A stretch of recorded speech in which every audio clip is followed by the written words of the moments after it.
Francis Ben Kaifala ESQ. Shall we put our hands together for the commissioner? Yes, sir. Thank you, the modern Deputy Commissioner, Mr. Augustine Fodegobi. Ladies and gentlemen of the press, I welcome you all to the ACC. This is a very specific press conference we have called to update the public with regard to the issue that was brought to our attention relating to the construction of the mission house of the Sierra Leone's permanent representative to the UN. Sometimes in the early part of a decade ago, the idea was conceived that the United Nations office, the office that Sierra Leone's permanent representative and their staff occupy in New York, was in such a shape that it needed to be reconstructed or refurbished. That includes the residence of the then permanent rep. And of course, resources were sourced and allocated for that purpose.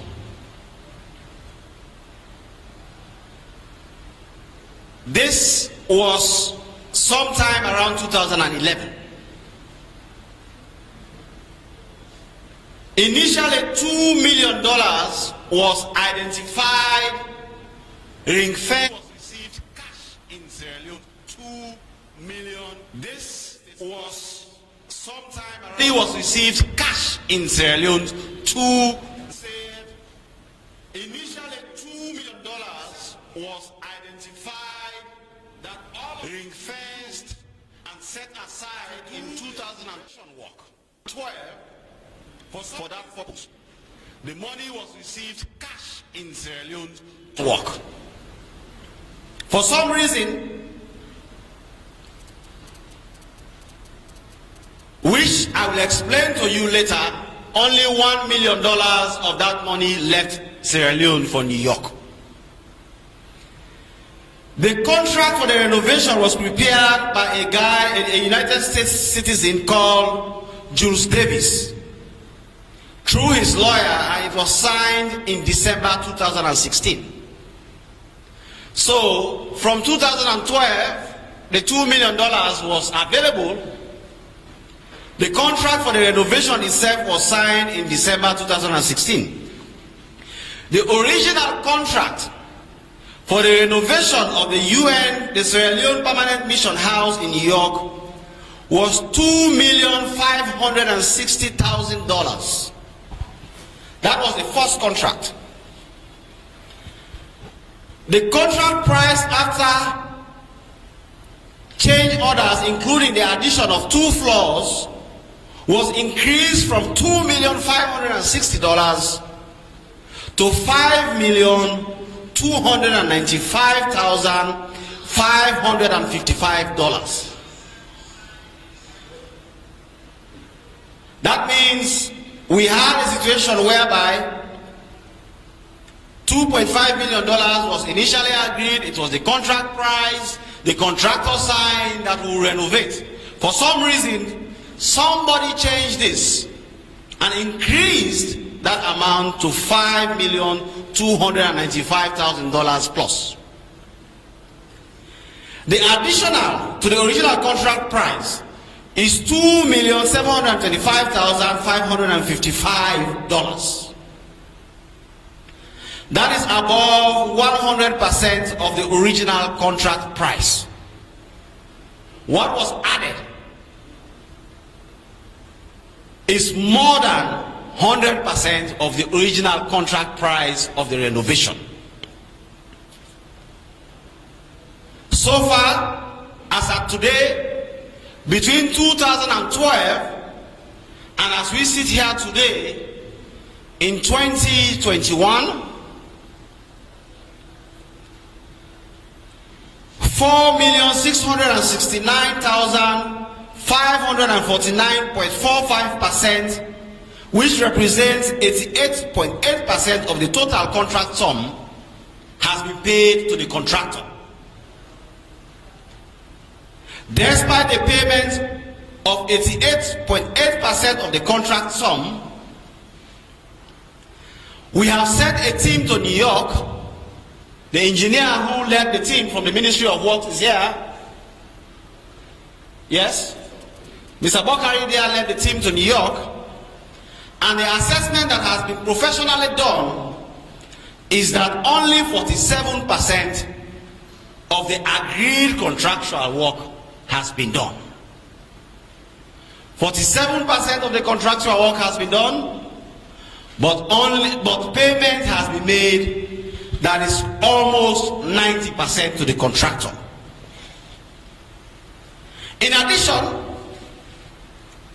in the process, the place itself was for 4 floors.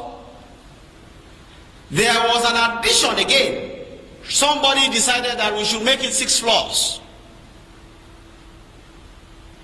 And then the additional 6th floor was added in the contract.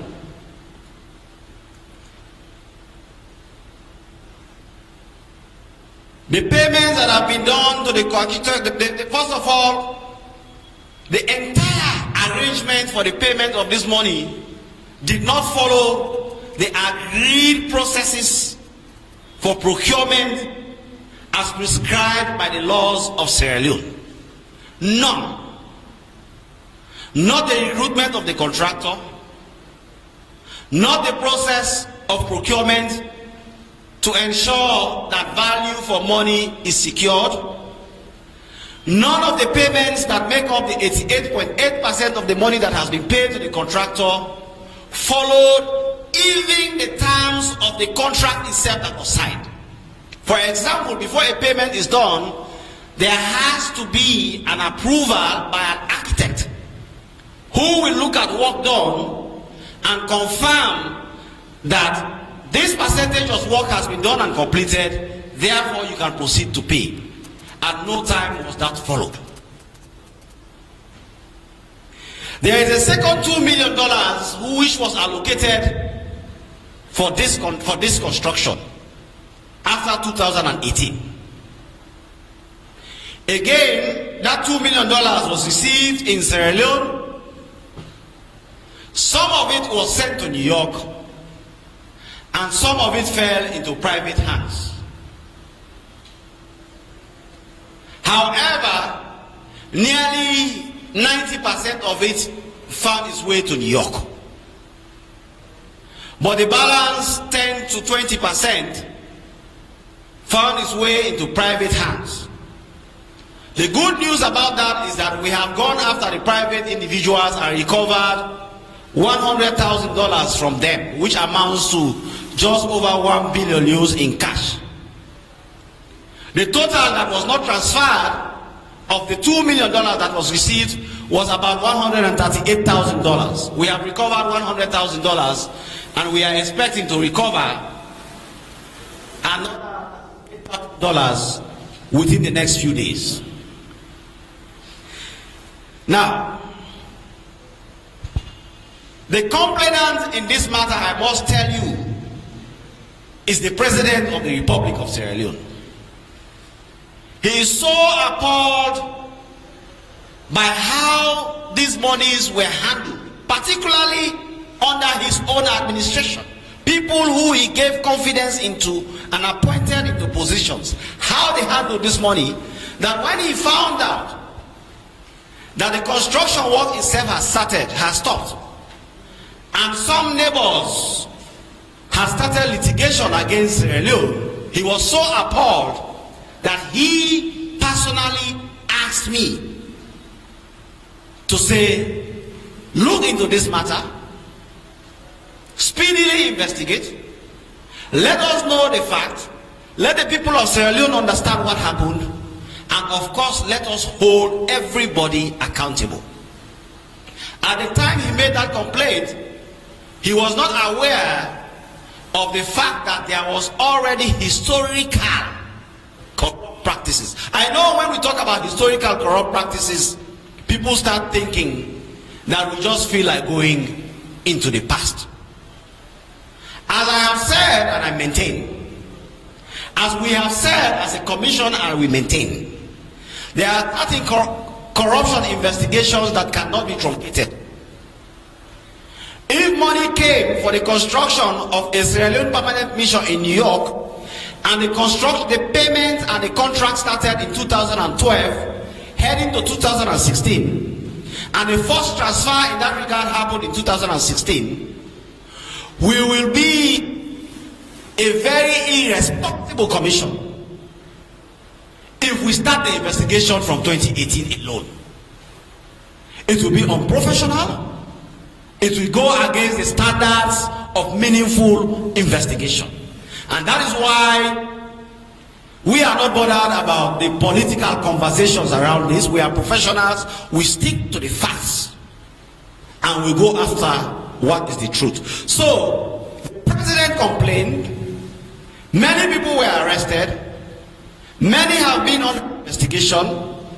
As it stands, we have spoken to various people who occupied positions in political appointments since 2011 to date. We have spoken to technocrats, public servants, director generals, financial attaches, heads of chanceries in respect of this investigation.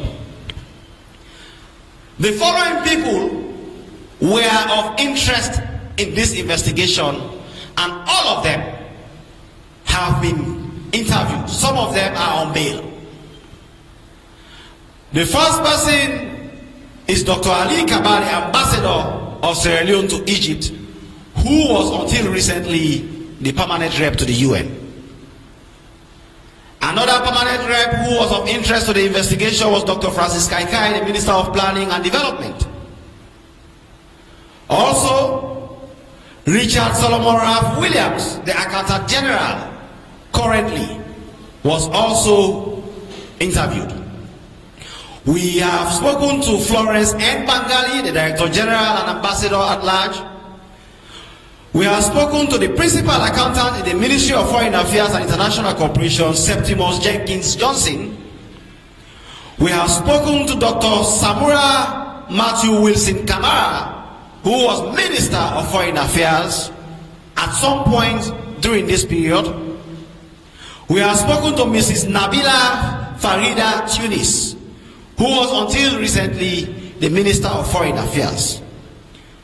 We have spoken to Kande Fade Kamara, the current financial attaché to the Sierra Leone mission to the United Nations in New York. We have also spoken to Vafomba Fode Bawo, former financial attaché to the Sierra Leone mission to the United Nations in New York. We have spoken to Madam Khadija Basir, who was former Director General at the Ministry of Foreign Affairs, and of course had a lot of supervisory role to play during the time of these transfers.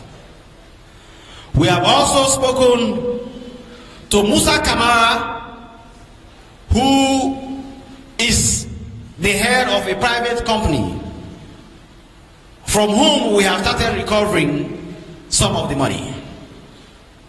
We have spoken to his lawyer as well. We have spoken to Paul Solomon Hopada Bokari, the professional head at the Ministry of Works. We have spoken to Mr. Paul Mina, who was former Director General at the Ministry of Foreign Affairs and International Cooperation, now the Deputy Ambassador to Turkey. We have spoken to Mr. Saidu Nalo, who is currently the head of Chancery in the permanent mission in New York. We have spoken to Sheku Masali, the Deputy Ambassador, who is the Deputy Ambassador in Washington, but at the time he was working at the UN Permanent Rep in New York. We have spoken to the contractor himself, Mr. Jules Sanders Davis, who is the owner of Fairfield Construction Associates LLC, New York. And he was the one who was given the contract by our agents in Sierra Leone to construct this building. We have spoken to Alan Ebon George, the counselor in the Sierra Leone Permanent Mission to New York. We have spoken to Musa Kamara, a businessman. We have also spoken to the legal officer attached to the Permanent Mission in New York, Dr. Michael Imran Kanu, to understand the legal framework surrounding this. He's not a person of interest, but as somebody who is there as our legal attaché, we spoke to him. We have spoken to Louis Montesi, the owner of Empire Group New York, who was the subcontractor. So this is what happens. Fairfield was given the contract, and they in turn subcontracted Empire Group to do some work on this property. We have spoken to Mr. Idris Sumagiti Tijan, the acting head of Chancery to the Embassy of Sierra Leone in New York. We have spoken to Victoria M. Suleiman, the ambassador and deputy permanent rep political affairs for the Sierra Leone Mission in New York. We have spoken to Iris Max McCarthy, the assistant secretary to the ambassador, and we have spoken to Unisa SCC, the former director general, the former director of admin and finance at the Ministry of Foreign Affairs. These are the people we have spoken to. As you can see, they represent political heads, technocrats and bureaucrats, covering a wide range of periods starting 2011 to 2021. Now,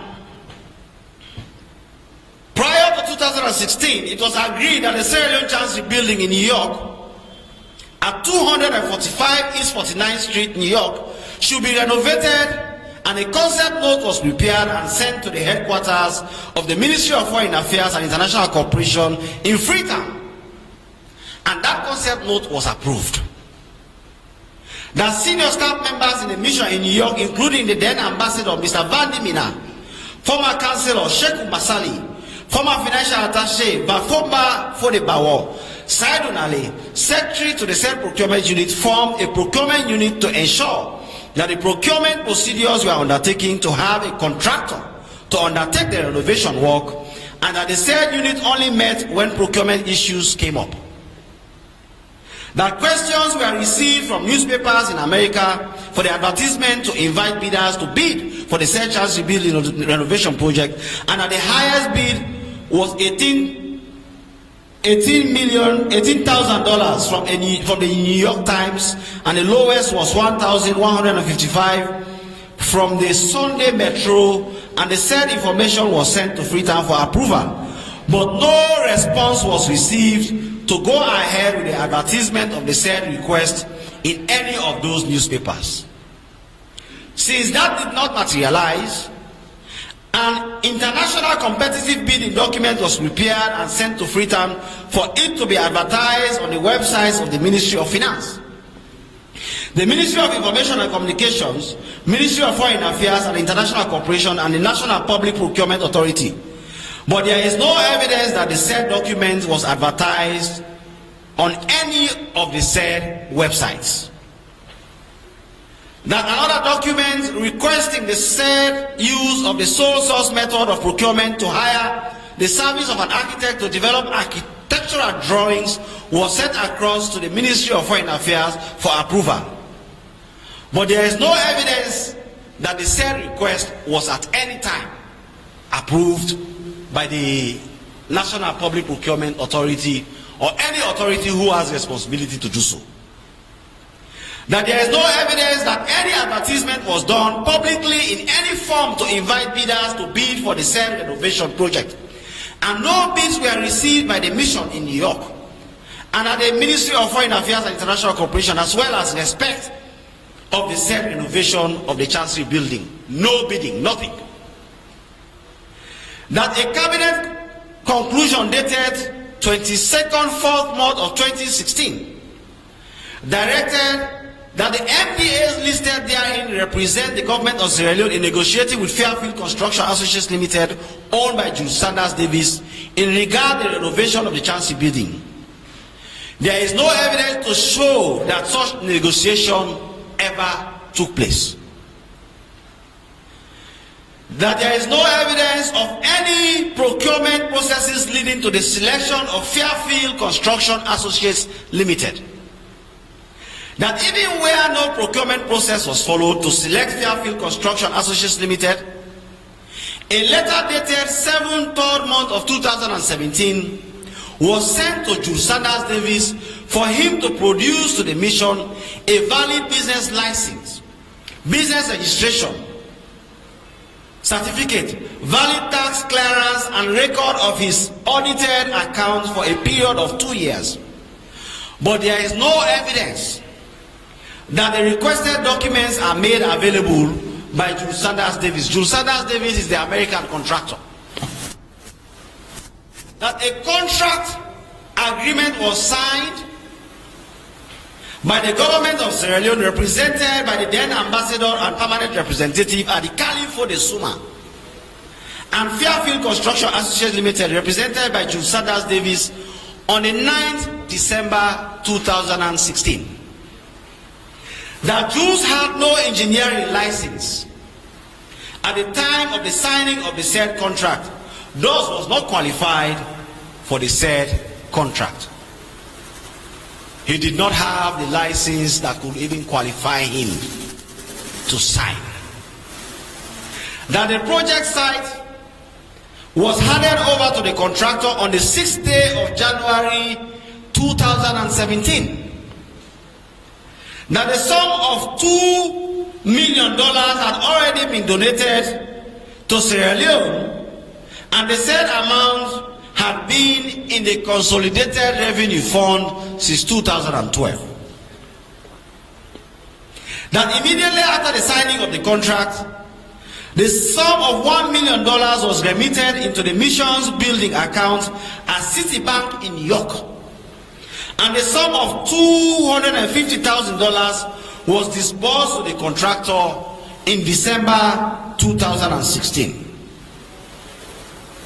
That as per Article 7(1)(a) and (b) of the contract, all payments to the contractor should be made after the contractor, an accredited architect and an engineer had visited the work site, verified work so far done, and a certificate of certified work done prepared and signed by the architect. That was the agreement. Let's forget procurement. Let's forget any other conversation. Even the agreement they signed, let's assume that that is where the relationship should start. Before payment is done, there has to be a certification by an accredited architect, an engineer who has visited the work site, verified work far done, and a certificate of work done prepared and signed by the architect before payments can be done. That investigation conducted so far shows that all requisitions upon which payments were made do not have any certificate of completed work signed by an architect. Instead, some of the requisitions were signed by a mere notary public.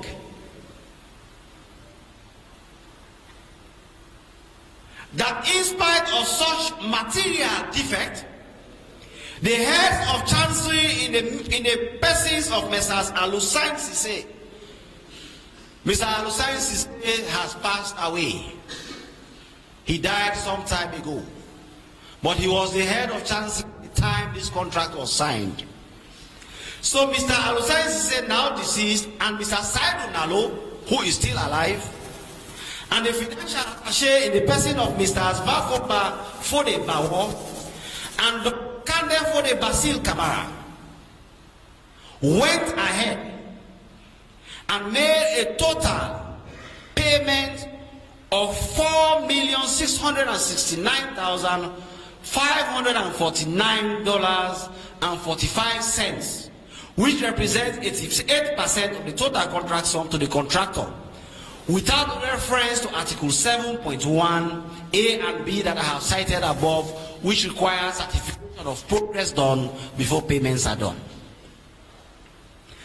That inspection and assessment done on the building at 245 East 49th Street, New York, by a team of investigators from the Anti-Corruption Commission. We sent a team of investigators led by the coordinator of operations, Mr. Kwevayama, and 2 other senior investigators of the ACC, who also went with a staff from the Ministry of Works.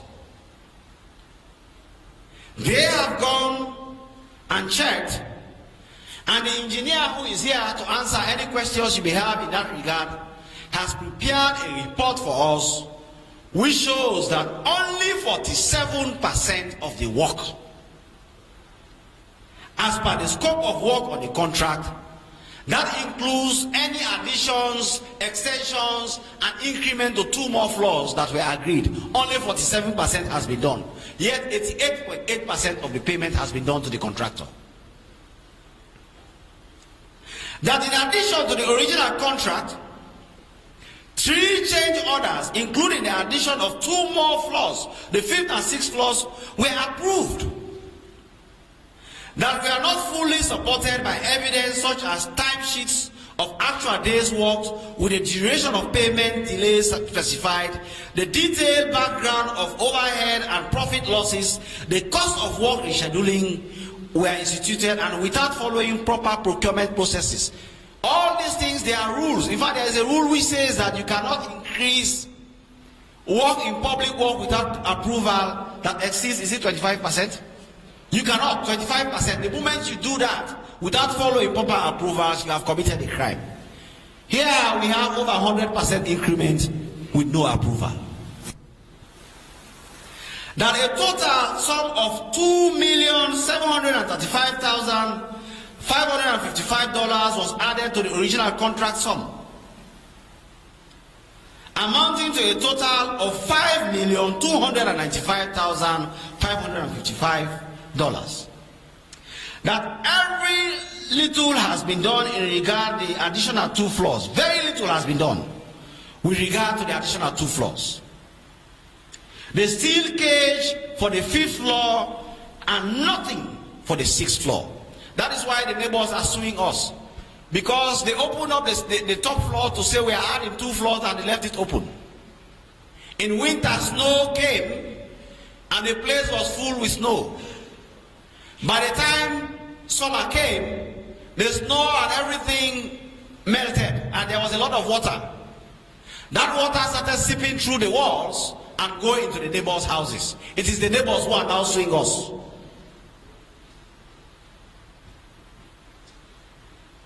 That out of the total of $5,295,555, 88.2% of the said money in the sum of $4,669,000 has been paid to the contractor, and the remaining amount is only 11.8%. For work that has been done, 47%, only 11% is left to be paid to the contractor. By now, we should be looking at a completed and only finishing work is happening that amounts to that 11% as a retention to pay. So we can say that we have paid almost everything for the construction of that building, and we are today embarrassed because the building is not standing. The structure is not in any state or condition for it to be occupied. When our president visited New York, he confessed to me how embarrassed he was that he had to visit our permanent mission. He walked under the flag of Uganda to enter the Uganda house to see our staff who represent us in New York. And another hunger is coming in the next few weeks. Our president will be going there and he will have to face such a situation by going to visit our permanent mission in Uganda house, where we have had money since 2011 to build our own. And because of the actions of our representatives, today, we still do not have a building. In fact, to compound our embarrassment, we are being sued by neighbors. Sierra Leone is being sued, made an international ridicule.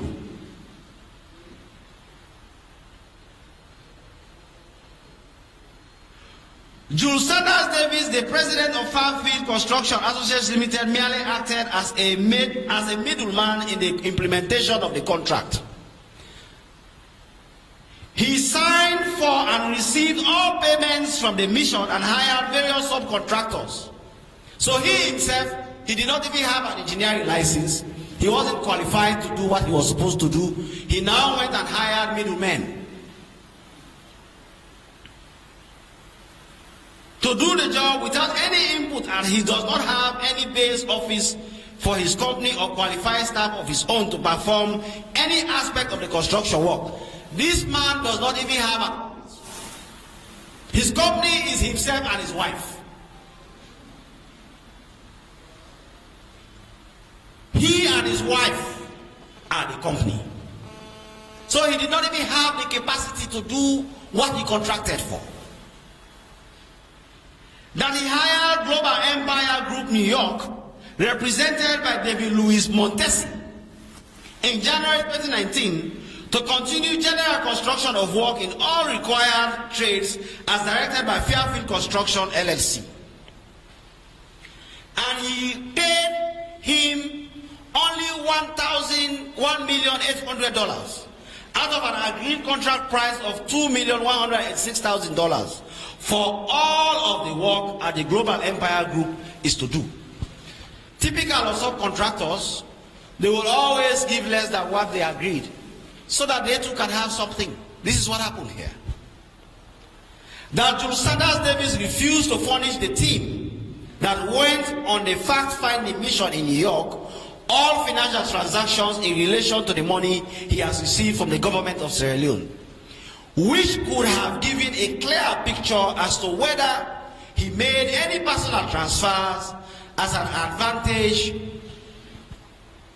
to the persons that dealt with him in the Chancery building. He's an American. We believe that the only way somebody will pay 90% of money for construction work that is only for 7% is because he himself expected something in return. And we believe strongly that this could have been the product of kickbacks. But because Mr. Jules Davis is an American citizen and he refused for us to be able to examine his financial records, we are unable to establish that part of the investigation as at now. That the whole transaction surrounding the manner in which the contract was awarded and how funds were handled were either fraudulent or negligent, unprocedural, and thus the reason why all players in the transaction having to do with the project are now under scrutiny. And we are going to ensure that they answer for their role in the corrupt practices that happened, including the failure to follow established processes for public work. And we are going to hold all those responsible. They will have to have their day in court.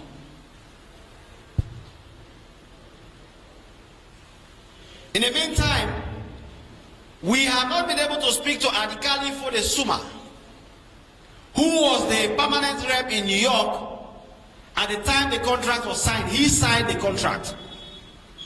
It behoves Mr. Fode-Suma to make a statement to explain to the ACC his own role in all of this.